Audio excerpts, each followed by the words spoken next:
Hey team, jumping in here to talk a little bit more about our Avatar series, where we are doing a little bit more of a deep dive into the different types of members that we get to work with on the floor, and trying to present some tools that will help us to better engage, um, better train them towards their goals, right? So I'm gonna be picking up here on the other end of the spectrum from the former athlete, and I'm gonna be jumping into the reluctant first timer, right? So this could be a person who is new to fitness in overall, or this could be somebody who's just new to MAD and new to training with this type of intensity, this type of variety. This is a person who, as we said in the workshop, is likely trying to check some boxes, right? Them showing up is going to be their very first win, right? And developing that habit is going to be really important. There'll be a few signs of knowing that things are starting to click. Sometimes it's going to be they finally got those shoes that we've been talking about and getting them out of just whatever they had and getting into something a little bit more training specific. Or maybe it's upgrading their membership from 2 times a week, 8 times a month to an unlimited, and starting to really engage more with the programming.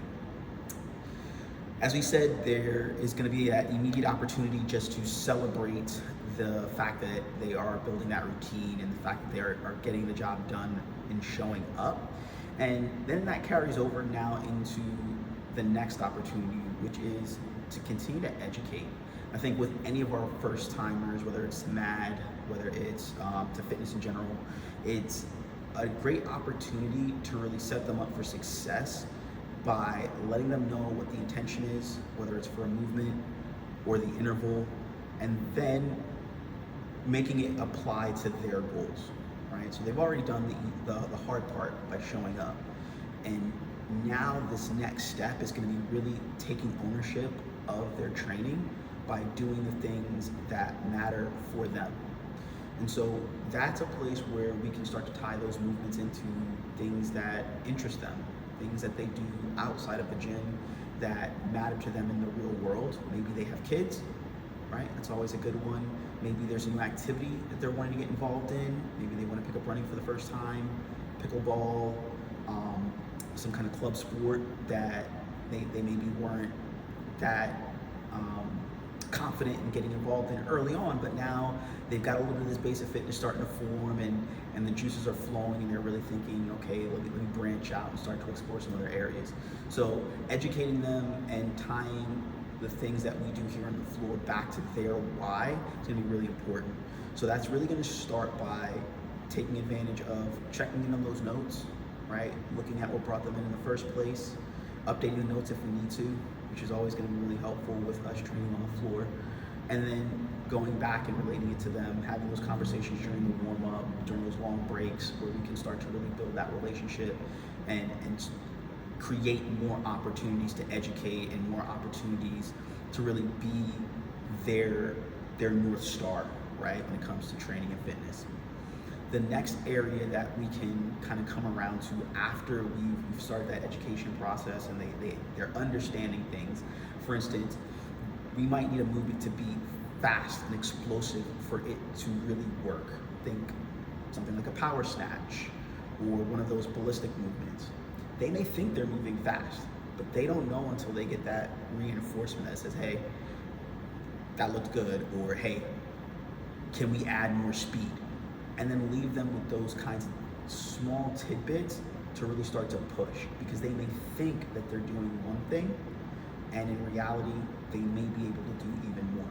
And that's gonna help them to get even more out of that movement, again, take ownership of it, and really start to push their training just that much further. The next opportunity after that is, we wanna celebrate these new things, these next steps, right? When they do step out of their comfort zone and move up to use a little bit heavier weight, even if they're in the same lane. If they are moving with a little bit more speed and tension, if they're taking that opportunity, especially on like a durability day, to reset and get into a good, strong position and really own the movement that they're doing. Those things mean a lot to a person who maybe didn't come in here thinking that they were going to care that much about what they're doing, and now all of a sudden they care, and they're putting forth that little bit of extra effort. That's going to help them to move more safely. That's going to help them to get more out of the programming. It's going to create more connection points for you as a trainer. And I can speak from my experience personally when I get a beginner or a first timer and that aha moment hits, it's really validating as a trainer, as a coach, because you can see that light go off and you can see that fire build up, and that can kind of push you past some of those hurdles, because it's not always easy and sometimes it takes a lot of time to get there, but when you do get there, it's very much worth it for you and for them. So, you know, it's not all about us, but at the same time, it doesn't hurt to know like what we're putting out there is landing in the right place. So think about that the next time you're in class, working with some of these new people. We're gonna have a ton of them over the course of this next 4 weeks that are coming from different modalities, that are coming from off their couch, that are coming from different things in the world, and they're giving us a try. This is a great way for us to be that place and to show them how much we care, how much we know, and how much we want them to succeed. All right, man, go out there, be great.